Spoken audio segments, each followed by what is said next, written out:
galera. Presidente Lula, em primeiro lugar, queria cumprimentar o nosso sempre presidente Lula pela presença dele aqui junto a nós todos. Cumprimentar Frederica Anistela, cumprimentar todas as mulheres, a pessoa da Nádia Campeão, que vai ser a nossa vice-prefeita. Cumprimentar todos os parlamentares na pessoa do nosso senador Suplicy, que tem sido um companheiraço nessa campanha, tem me acompanhado aos bairros todo dia que pode, tem dividido a agenda dele com o interior e capital, mas está sempre conosco, veio do interior para estar conosco hoje. Eu queria compartilhar com vocês algumas pequenas passagens da minha vida. Eu acho que aqui, falar da minha vida é pouco diante da vida heróica da maioria de vocês. Porque quem é prounista sabe o que foi lutar para chegar a uma universidade, fazer. Muitos já concluíram o ProUni, já estão diplomados. Mas eu queria compartilhar com vocês um sentimento, né? Que é o sentimento de um professor. Eu posso ser ministro, prefeito, deputado, o que for, mas eu me sinto sempre professor. Foi para aquilo que eu me preparei a vida toda, na Universidade de São Paulo, onde eu sou professor. E a maior dor que eu sentia, mas uma dor muito profunda, era uma pessoa querer estudar e não poder. Isso, para aquele que gosta de compartilhar coisas, e eu acho que quando você ouve uma música e quer que um amigo teu ouça, quer que uma amiga ouça, quer que um parente ouça, quando você assiste um bom filme e você passa essa mensagem para os teus amigos, quando você lê um bom livro e você impressa esse livro, essa sensação de compartilhar, né, de usufruir das coisas que a vida tem de bom, eu acho que é um sentimento que é o sentimento do professor. O professor é um cara que quer fazer isso o tempo todo. É aquilo que a gente faz de vez em quando, o professor quer fazer o tempo todo. Quer fazer com que o aluno, o estudante, saboreie, né, aquilo que está sendo ensinado, aquilo que está sendo compartilhado. E quando eu fui para o Ministério do Planejamento, a Estela estava no Ministério da Educação. Eu era assessor do ministro Guido, então ministro do Planejamento. E nós tínhamos tentado, presidente, fazer um ProUni municipal na gestão da Marta, que era a troca de ISS por bolsa. E não saiu do papel. E eu não tenho vergonha de dizer que não saiu do papel, porque às vezes na vida pública exigem de você o que não exigem de empresários bem-sucedidos. Os empresários bem-sucedidos tentam a todo momento fazer coisas.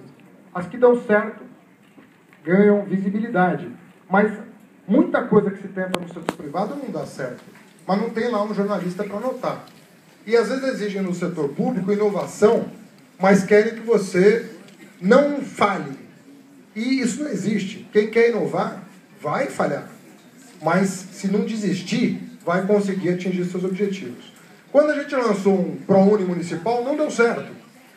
E a Estela estava na educação, e todo dia ela me ligava e falava assim, eu estava no planejamento, ela falava, Fernando, será que não dá para trazer aquele programa lá da Marta para cá? Eu falava, mas Estela, a gente tentou lá, não deu certo. Aqui não vai dar certo igual, vai ser uma roubada. E ela insistindo, insistindo. Um dia ela recebeu uma carta, presidente, de uma mãe que tinha o filho no FIES. E essa mãe estava pagando o financiamento do filho. Ocorre que o filho tinha morrido.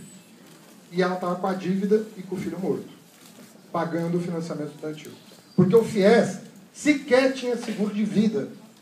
Ou seja, o fiador carregava aquela dívida independentemente da pessoa estar inválida ou estar morta.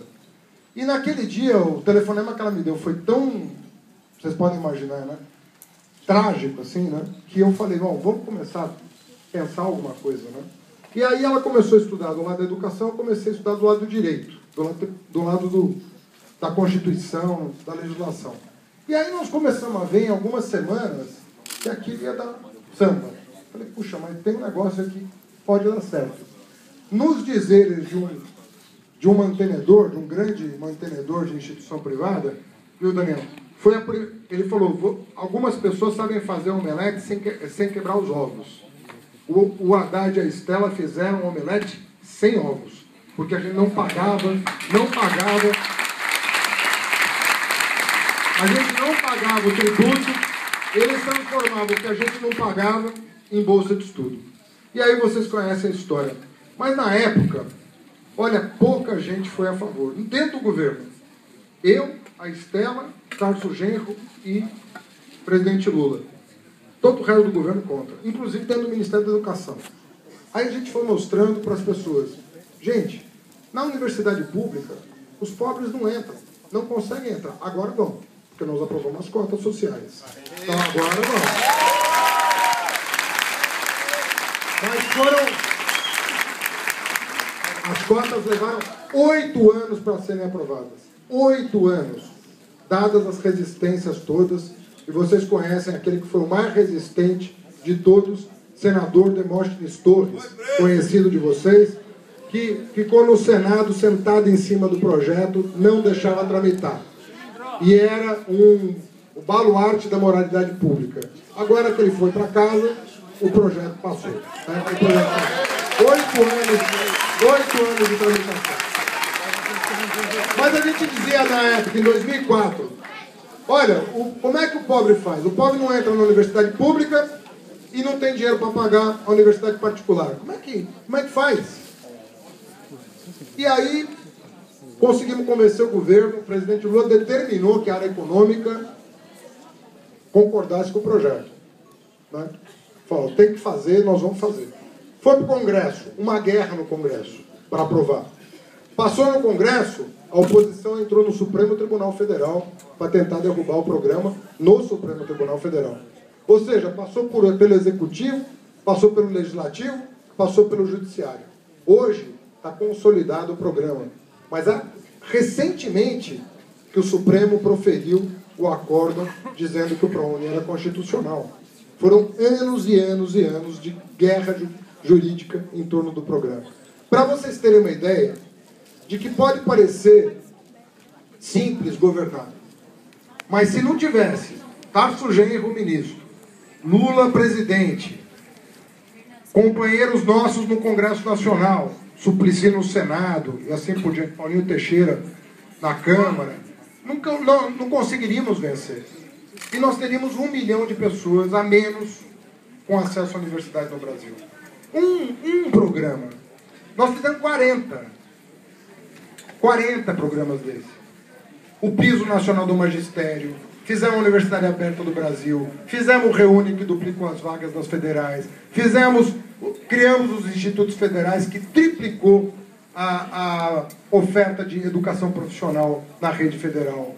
E eu poderia citar aqui os 40 programas, que é o Caminho da Escola, para substituir os pau de arara que transportavam os meninos no Nordeste por ônibus, padronizado pelo Metro. Mas é coisa que ninguém sabe. A escola de tempo integral, que não chegou a São Paulo, mas chegou a 32 mil escolas públicas do Brasil. A educação inclusiva, 500 mil crianças com deficiência na escola regular, com a possibilidade de, no segundo turno, frequentar a escola especial, mas sem deixar de socializar da maneira como a lei estabelece. É muita coisa. E o mais paradoxal de tudo é que não fosse um operário chegar à presidência, nós não teríamos evoluído tanto na educação como evoluímos. Essa é a verdade.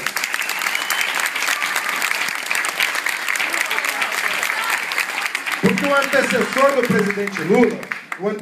do presidente Lula, retirou recursos da educação pela DRU, aprovou uma emenda constitucional tirando o dinheiro da educação. E foi o Lula que quadruplicou o orçamento da educação. Quadruplicou. Era menos de 20 bilhões, hoje é 80 bilhões de reais.